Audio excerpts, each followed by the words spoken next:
बुराई पर सदैव अच्छाई की जीत होती है। इसी संदर्भ में आज हम आपको प्रभु श्री राम और रावण के युद्ध की कथा सुनाते हैं।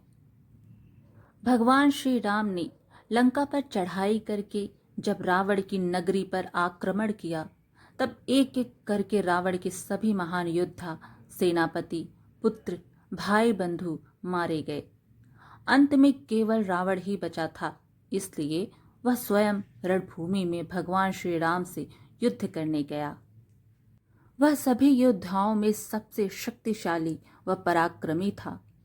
युद्ध भूमि में पहुंचते ही उसने चारों ओर हाहाकार मचा दिया था। उसके बाणों से वानर सेना में चीख पुकार मच गई। जब बाली पुत्र अंगद को उसने परास्त कर दिया, तब श्री राम के छोटे भाई लक्ष्मण उससे युद्ध करने पहुंचे। दोनों के बीच भीषण युद्ध चल ही रहा था कि स्वयं भगवान श्री राम युद्ध भूमि में आ पहुंचे तथा रावण को चुनौती दी। दोनों के बीच रामायण का अंतिम युद्ध शुरू हो गया। जब रावण ने युद्ध भूमि में विभीषण को श्री राम की सहायता करते देखा तो अत्यंत क्रोधित हो गया। उसने विभीषण को कटु वचन कहे तथा उसका वध करने के लिए अत्यंत शक्तिशाली शक्ति अस्त्र का प्रहार किया। विभीषण को बचाने के उद्देश्य से उस शक्ति प्रहार के सामने स्वयं प्रभु श्री राम आ गए तथा घायल हो गए। जब शक्ति के प्रहार से भगवान श्री राम अचेत हो गए, तब विभीषण, हनुमान व सुग्रीव रावण से युद्ध करने के लिए गए। रावण उनसे युद्ध कर ही रहा था कि जांबवंत ने उन पर अपनी भुजाओं का प्रहार किया, जिससे रावण मूर्छित होकर अपने रथ पर गिर पड़ा। रावण को मूर्छित देखकर उसका सारथी रावण के प्राण बचाने के लिए उससे युद्ध भूमि से दूर ले गया। जब रावण को चेतना वापस आई, तब स्वयं के रथ को युद्ध भूमि से बाहर देखकर अपने सारथी पर क्रोध किया। उसने अपने सारथी को भला बुरा कहा तथा अपने ऊपर युद्ध भूमि से भागने का कलंक लगाने का भागी बताया। उसने अपने सारथी को तत्काल युद्ध भूमि में जाने का आदेश दिया ताकि वह पुनः शत्रु से युद्ध कर सके। रावण के पुनः युद्ध भूमि में आने के पश्चात दोनों के बीच भीषण युद्ध शुरू हो गया। रावण ने प्रभु श्री राम व उनकी सेना पर कई विध्वंसक अस्त्रों जैसे कि तामस अस्त्र, असुरास्त्र का प्रयोग किया। दोनों को ही युद्ध में कई चोटें आई, लेकिन युद्ध समाप्त ना हो सका तथा सूर्यास्त हो गया। शंखनाद हो गया तथा युद्ध विराम हो गया।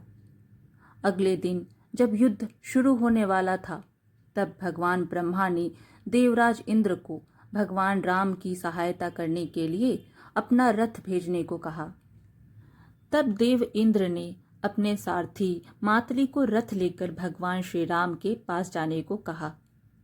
मातली देवराज इंद्र की आज्ञा पाकर श्री राम के पास वह दिव्य रथ लेकर गए, लेकिन लक्ष्मण ने इसे शत्रु की चाल समझकर संदेह किया। तब मातली के द्वारा रथ का दिव्य वर्णन करने के पश्चात सभी की शंका मिट गई।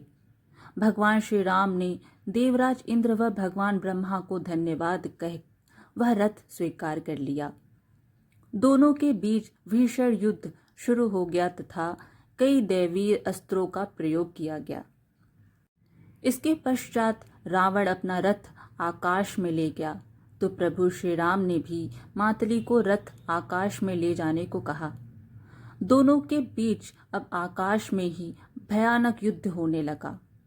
अंत में भगवान श्री राम ने अपने तेज बाणों से रावण के सिर काट डाले, लेकिन जितनी बार वह रावण का मस्तक काटते, तभी एक नया मस्तक प्रकट हो जाता, जो रावण की धड़ से जुड़ जाता।